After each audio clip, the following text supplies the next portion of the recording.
Adolescent, Andrew militait pour une sortie de l'Union européenne. Aujourd'hui, son rêve s'est réalisé.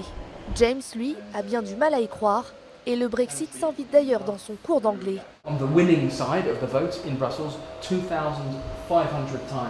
They've had to be harassed. Il y a aussi Katharine.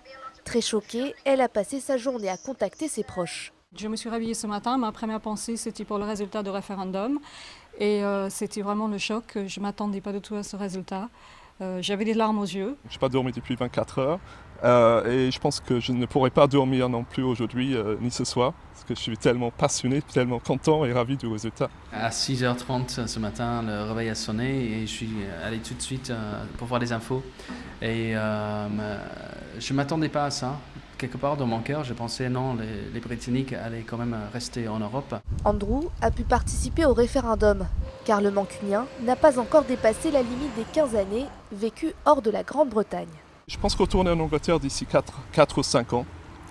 Donc c'est pour ça que j'ai voté Brexit, parce que quand je retourne en Angleterre, je veux retrouver un pays indépendant, démocratique, qui peut choisir ses propres lois et qui contrôle qui vient s'installer dans le pays. Nous sommes 700 000 Britanniques à vivre en Europe et ne pas avoir le droit de vote, parce que ça fait plus de 15 ans qu'on est parti. Je pense que la plupart de nous auraient voté pour rester. Près d'une quarantaine de Britanniques vit à La Réunion et tous se posent maintenant beaucoup de questions. C'est la grande question. Qu'est-ce qui se passera maintenant? On sait déjà que le cours du livre sterling est en baisse, est en chute. Ce qui était prédit quand même par tous les deux camps en Angleterre, on savait que ça allait arriver si on allait quitter l'Europe.